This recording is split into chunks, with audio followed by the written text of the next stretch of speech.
மத்தேயு 6ஆம் அதிகாரம். மனுஷர் காணவேண்டும் என்று அவர்களுக்கு முன்பாக உங்கள் தர்மத்தை செய்யாதபடிக்கு எச்சரிக்கையாயிருங்கள். செய்தால் பரலோகத்தில் இருக்கிற உங்கள் பிதாவினிடத்தில் உங்களுக்கு பலனில்லை.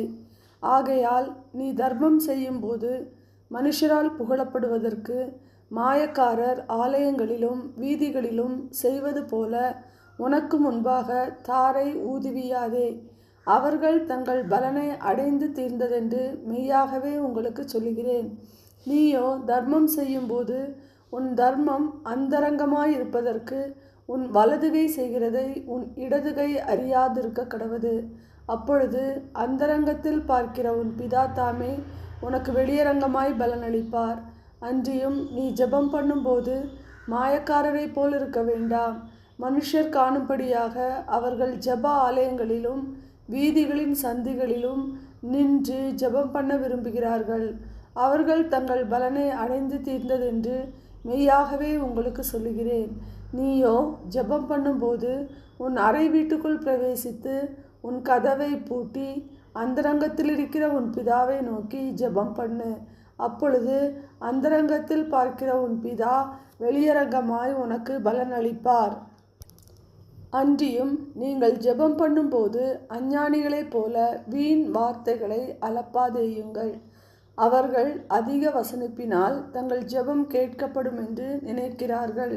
அவர்களைப் போல நீங்கள் செய்யாதிருங்கள். உங்கள் பிதாவை நோக்கி நீங்கள் வேண்டிக் கொள்ளுகிறதற்கு முன்னமே உங்களுக்கு இன்னது தேவை என்று அவர் அறிந்திருக்கிறார்.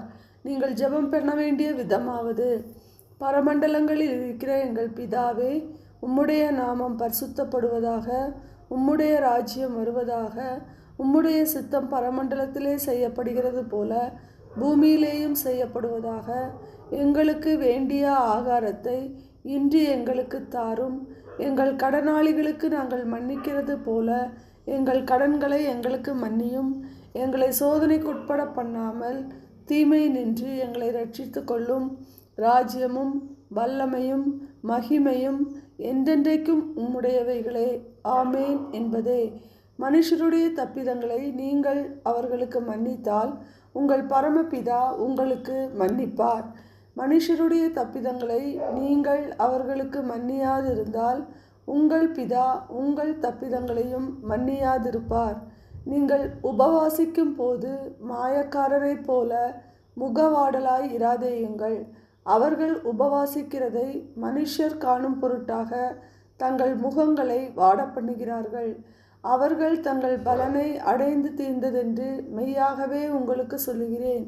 நீயோ உபவாசிக்கும் போது அந்த உபவாசம் மனுஷர்களுக்கு காணப்படாமல் அந்தரங்கத்தில் இருக்கிற உன் பிதாவுக்கே காணப்படும்படியாக உன் தலைக்கு எண்ணெய் பூசி உன் முகத்தை கழுவு.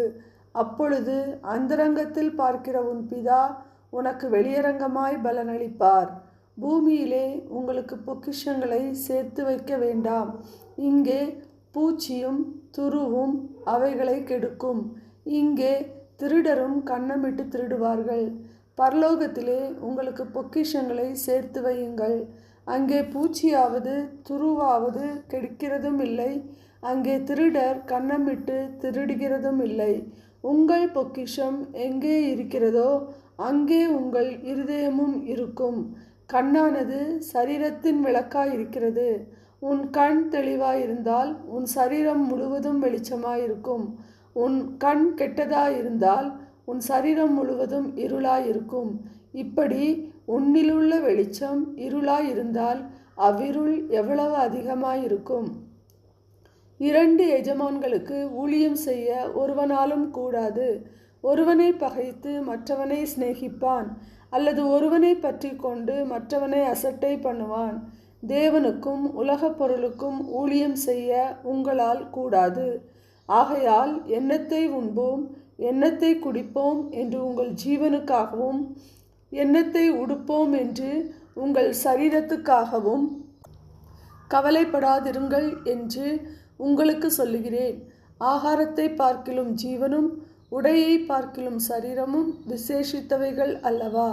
ஆகாயத்து பட்சிகளை கவனித்து பாருங்கள். அவைகள் விதைக்கிறதும் இல்லை, அறுக்கிறதும் இல்லை, களஞ்சியங்களில் சேர்த்து வைக்கிறதும் இல்லை. அவைகளையும் உங்கள் பரமபிதா பிழைப்பூட்டுகிறார். அவைகளை பார்க்கிலும் நீங்கள் விசேஷித்தவர்கள் அல்லவா?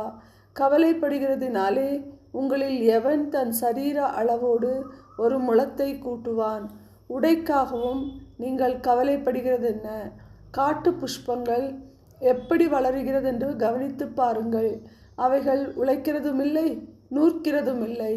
என்றாலும் சாலமோன் முதலாய் தன் சர்வ மகிமையிலும் அவைகளில் ஒன்றை போலாகிலும் உடுத்தி இருந்ததில்லை என்று உங்களுக்கு சொல்லுகிறேன்.